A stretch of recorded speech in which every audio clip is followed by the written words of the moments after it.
the main topic of conversation for a lot of folks, they're going to want to know is, upon rewatch, how did Bryce Underwood look in this game? For me, I think that the rewatch more or less kind of solidified what I saw from, just the live look that we had and some of the notes I had taken. With the benefit of having a full starting infrastructure around him this fall, I'm not really concerned with a whole lot from what I saw in that spring game. Now, there were a couple moments where obviously you take too long to audible or change a play and you get called for a delay of game penalty. And I like that they were calling those on him, presumably not just in the spring game, but throughout spring practices. Because if this guy's your starter, operationally, this needs to move in rhythm and move pretty fast. But, you see the talent there. You see, he puts a lot of his incompletions. I mean, he's still putting the ball pretty much exactly where it needs to go, or a spot where only his guy can make a play on it. And, we can go over box scores and stats all we want, but just from a pure individual perspective, I walk out of this feeling a lot better about this guy. He's going to be their starting quarterback. I'm sure we'll write stories about, it's a battle and nothing's official yet, but this guy's going to start this fall. It's not a battle with Jaden Davis, the backup on Saturday, but it will be maybe a battle with Mikey Keene, who has taken 2,000-something snaps, right, at this level. So, and he's going to win it. You're right. Bryce Underwood is the best physical quarterback on the team. I don't think there's any question about that. The ball is effortless when it gets there, and it gets there so quickly. And the receivers on a stop route a couple of times, they turn around, that ball is there. You can almost hear it from the press box whizzing down there. So he had a couple throws too. One that he would want back. He had Channing Goodwin wide open in the middle of the field, and he overthrew him by about 10 yards out of the back of the end zone. Now, there was a strong wind coming from the north, which he's going to have to get used to. J.J. McCarthy had to get used to that, right, when he was at Michigan. And he did, and he got better. He also had a beautiful throw down the right sideline to Jamar Browder, the true freshman, off his hands that would have gone for probably 40 yards. That was a dime. And then he had some great throws to tight end Jalen Hoffman, who was really impressive. And for all those people that say, yeah, it was just a spring game, the hands, right? You could tell by the way he was catching the ball that this kid's going to have an opportunity. This is not going to be a kid that just sits on the bench. He's going to get, I don't know how much behind Max Bredesen, but he's going to get into some games and he can be a pass catching option. So, but Bryce Underwood is the real deal. The way he's built, by the way, does not look fat at all, right? Those pictures that were circulating with the supposed spare tire around him, and everybody's like, oh, he's been getting fat and happy. The kid is a specimen. And he seems to really have a great command of the huddle and know where he's going with the ball. So no question in my mind, he's the guy. It really just, our next topic probably is he going to have the blocking in front of him on that offensive line? Yeah, I mean, I'll stick with him for a second here, just with, as it pertains to Hoffman. Something that sticks out to me, when you bring in these number one overall recruit type of players, which Michigan's never had a quarterback to this extent before. But the expectation is that those guys are going to come in and whatever they have around them, they're going to elevate it and make it better. And I'm not sitting here saying that he's going to turn Jalen Hoffman into an all Big Ten tight end or anything like that. But I think to a certain extent, you see, when he has that comfortability, he's going to make guys that you might not think are that highly rated look better around him. I would have loved to see him on the same team as a Donovan McCulley, or, we saw him with a couple of the young receivers. I think Marsh was on his team. Browder, as you said, was on his team. I get the sense he's going to be a guy that, one, is able to take what defenses give him, and two, is going to make the guys that he has around him better just by him being out there. And that's, again, I'm not making any proclamations that he's the number one overall pick in the future, but you make that investment to not just bring in talent at the position, but a guy who lifts up your program and let's face it too, maybe hides some deficiencies as well. And I'm not saying that tight end was a deficiency or Jalen Hoffman isn't highly thought of in that locker room, but I think he has the potential to make guys better. Yeah, this isn't Braylon Edwards and Jason Avant and Steve Breston, who played in 2004, for example, when Chad Henne was the freshman starter. He's going to have to be that guy who really makes some of those guys better, in my opinion. You don't have the veterans. You don't even have a Rowan Wilson out there, who was a really good receiver here, but he wasn't in that upper echelon of best receivers ever. So it's going to be interesting, and to see, to me too, how much the run and pass balance is. AB, are they going to want to smash and then run some play action with Bryce Underwood? How much are they going to let him do in the read option? How much are they going to do in the way of RPOs? Is there going to be a tight end? There's not going to be a tight end like Colston Loveland. You're not going to have a top 10 pick, but can Hogan Hansen be that Jake Butt light that guys like John Jansen have called him, and be another pass catcher in that offense? So that's really what I want to know. And but to me, in watching that again, I mean, just the way he handles himself, and the way he throws the ball. Those balls that were, remember, well, Alex Orji's first pass last year in a game that skipped on an out pattern, and everybody's head just dropped in the press box. Well, that's not going to be an issue with Bryce Underwood. That ball gets there in a hurry, and it's right where it's supposed to be. There's a reason he was the number one overall recruit last year and the number one quarterback. He's just a pretty special player. So now, again, it's just about protecting him. And I see Evan Link, a picture up here right now for those who are watching. And can he play left tackle? Is there going to be a left tackle? So, but I have no concerns about Bryce Underwood, and I think by the end of the year he's going to be really, really good in this offense. Yeah, some of the most audible groans in a press box I've ever heard with some of the throws we saw come off the hands of Michigan quarterbacks last year. Yeah.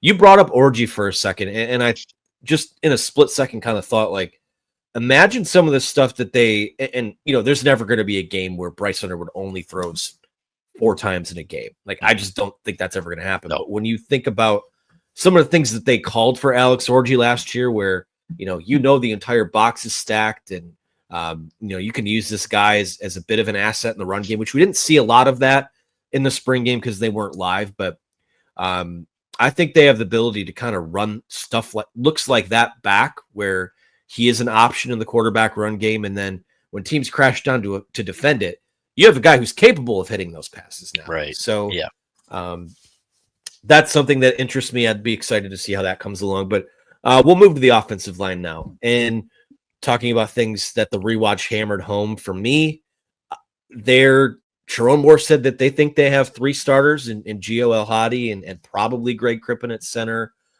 Obviously, Andrew Sprague at right tackle, but I didn't see anyone separate or really stand out all that much to me at the other spots.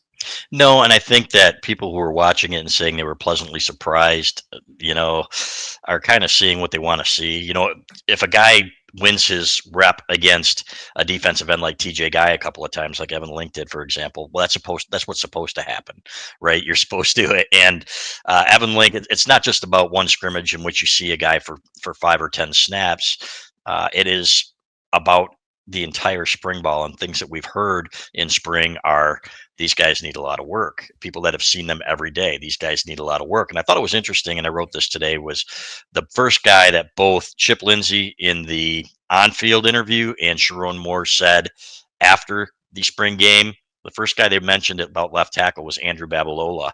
And Sharon Moore said that again on the In the Trenches podcast with John Jansen. He said, a true freshman, I think he's going to play a lot, or at least going to get a lot of time in practice at left tackle, and we're excited about that. So Babalola was moving people in the run game. I was watching him. He's strong. There's no question as a true freshman that he can play, but can he play left tackle? He got beat badly a couple of times on Saturday. They need to be better. Those guys need to be able to protect that blind side and just be overall. They've got to have somebody emerge, because it doesn't look like they're going to the portal, Anthony. So who's that going to be? I don't know, but I saw all of the potential left tackles get beat at least once, mostly twice. Brady Norton had one where he got beat. Link got beat once or twice, and Babalola. So that's something that they really have to shore up, because they've got their multi-million-dollar investment back there at quarterback. And I'm really not sold on any of these guys. They can talk about Gio El-Hadi all they want to. He had a rough year at times last year. Greg Crippen was okay. And, I thought that was an interesting, probably going to be Greg Crippen, because I'm like, who the hell else is it going to be at center, right? If it's not Greg Crippen. So to me, AB, I think Sprague will be good at right tackle, but to me, this is the big question mark. And I'm not as down on it as I was the quarterbacks last year when I said they needed to go to the portal. But to me, that is going to be the biggest question mark going into the fall. Yeah, well, there's obviously more variables to it too. I mean, quarterback, it was like, we don't know if they have a quarterback, the quarterback. Right. Now it's like, do you have a right tackle? Can you move some guys around? Can you find a best five with what you have? And I think if last year taught us anything, that if someone doesn't run away with the job, they have no issue starting the young guy like they did with Evan Link and letting him work through it. And, they say by the end of the year that they thought he was playing better football, and he was, but I don't know how much better it was. But Andrew Babalola, something that strikes me is that, one, I think, there's a lot of truths that are told when these guys bring up names unprompted. And I think they obviously think highly of him. We talked about him earlier as being one of those 5-star guys. I think he physically looks the part. I think, obviously, you go back to his recruitment. I know Stanford was in the mix. He winds up at Michigan. So he's a smart kid. You have to be smart to get in both of those schools and have both of those schools interested. So I can get on board with him just being the guy if none of these other guys run away with it. But I'm sure they'd love for him to win the job, as scary as it might be to trot a true freshman out there. If he wins the job, I think that is more good news for his future than it is bad news for the other guys out there, because you get to start that clock on his development. Justice Haynes has got, we saw highlights of him last year. Obviously, we saw him a bit in the Rose Bowl a couple of years ago. He's got some juice to his game as a power runner, but man, oh man, that run that he had up the left sideline, that was impressive stuff too. Yeah, it's more speed than I thought he had, right? And you can tell a little bit first about the vision to be able to bounce it out, and then to get out there and start pulling away from people a little bit like he did. I was impressed. That's a really nice 1-2 punch. And I want to give Bryson Cudsdall some credit for what he did there, the West Michigan kid. And again, he's probably not going to play a ton, but if they're looking for a third back, he's in the mix there. There's no doubt about it in my mind, because he did some really nice things. He broke a couple tackles. He showed some speed. So it was good for him. But to me, it's Jordan Marshall, and then it's Justice Haynes, and those guys will battle. I do think Marshall's number one. From everything we've heard, but Haynes to me showed me something, and it's exciting. And again, it's a split squad scrimmage. So Ben Hall had a big day, 2 years ago. Now he's in the portal, going to North Carolina. So no, we're not saying that what we saw is indicative of what you're going to see every Saturday, but I do think he's more than capable, and I liked the run blocking a little bit better too, AB. And again, a split squad, so you don't know, are these guys getting more push because you've got a third or fourth string defensive tackle in there? But that defensive line is deep, so some of the times they were moving the ball on that line impressed me too. So hopefully that running game will be as strong as we think it is, and that'll make things easier in play action and make things easier for the offensive lineman and for Bryce Underwood too. Yeah, I mean, I think they're just built to be a run-first team. I think that the best version of this team, you just control the trenches in the run game. You get both of those guys going, because I think it's going to, like last year, until Colel kind of separated from the pack like we saw, I think it's going to be 1A and 1B. And then you have your young quarterback learning and making plays off of that. And, with the guy that they have calling plays, I think they have a little better opportunity to take advantage of teams that might stack the box. So it still might not be the most aesthetically pleasing offense, No. but I think it's going to be a lot more dangerous this year.